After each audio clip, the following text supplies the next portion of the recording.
నూలు నూలులో శతాబ్దాల గౌరవం, పట్టు పరంపరకు ప్రతీక, సంప్రదాయానికి శాశ్వత చిరునామా సఖీ.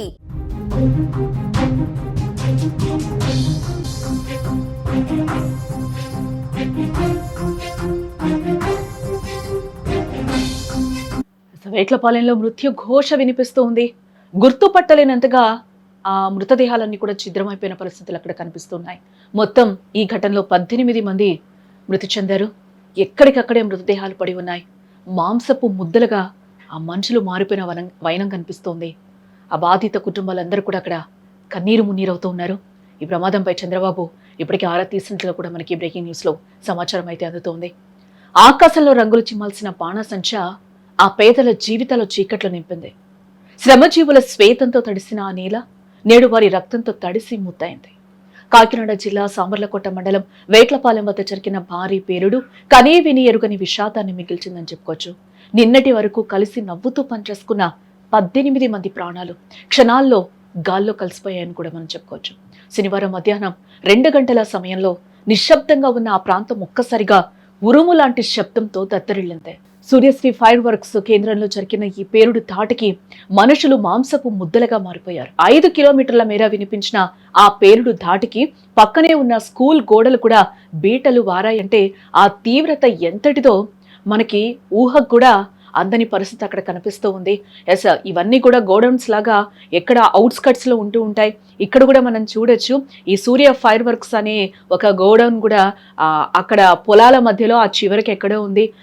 ఇక్కడ జరిగిన ఒక పేలుడు ఒక 5 కిలోమీటర్ల శబ్దం వినిపించి ఆ పక్కన ఉన్న ఒక స్కూల్ గోడలకి బీటలు వారిందంటే ఆ శబ్దము ఆ తీవ్రత అక్కడ ఏ విధంగా ఉందో కూడా మనకి ఊహకందని పరిస్థితి కనిపిస్తుంది. ఒకసారి ఊహించుకుంటేనే ఒళ్ళు జలధరిస్తున్న పరిస్థితి కనిపిస్తుంది. దాదాపుగా ఆ టైంలో అక్కడ వర్క్ చేసే సిబ్బంది మొత్తం కూడా 40 నుంచి 50 మంది 30 నుంచి 50 మంది ఉన్నట్లుగా కూడా మనకి సమాచారం అందుతూ ఉంది. అక్కడ మనం మొత్తం కూడా సుమన్ టీవీ స్క్రీన్ మీద మీరు ఎక్స్క్లూజివ్గా కూడా ఆ విజువల్స్ చూడొచ్చు. అక్కడ మొత్తం కూడా దట్టమైన పొగ అలుముకున్న పరిస్థితి కనిపిస్తుంది. అక్కడ మొత్తం కూడా ఆ 18 మంది అక్కడికక్కడే ప్రాణాలు కోల్పోయారు. ఆ మృతదేహాలన్నీ కూడా అక్కడ మాంసపు ముద్దల్లాగా పడి ఉన్నాయి. అక్కడ ఎవ్వరూ కూడా గుర్తుపట్టలేని సిచ్యువేషన్ కనిపిస్తూ ఉంది.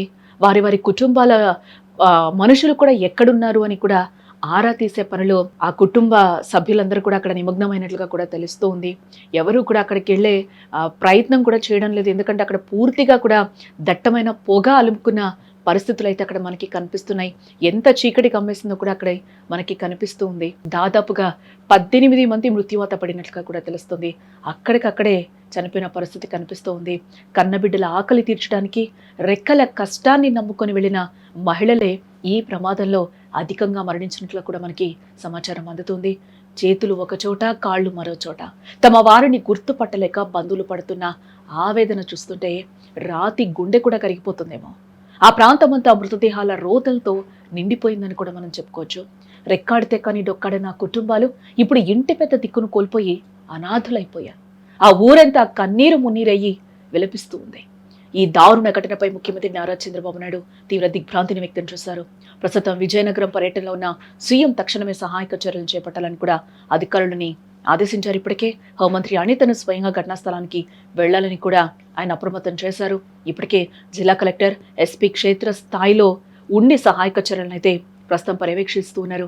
గాయపడిన వారిని మెరుగైన చికిత్స కోసం ఆసుపత్రికి కూడా ఇప్పటికే తరలించినట్లుగా తెలుస్తూ ఉంది. ప్రతి ఏటా బాణసంచా కేంద్రాలు ఇలాంటి ప్రమాదాలు జరుగుతున్నా కూడా పేదల ప్రాణాలు గాల్లో కలిసిపోతున్నా భద్రతా ప్రమాణాలు మాత్రం గాలి కొదిలేశారు అనేది మరొక్కసారి ఇక్కడ రుజువు అవుతుందని కూడా మనకి అర్థమవుతుంది.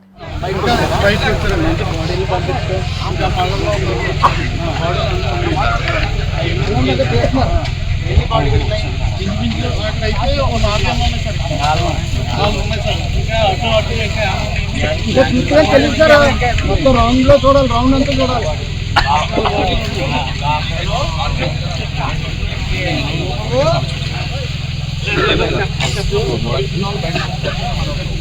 Yeah.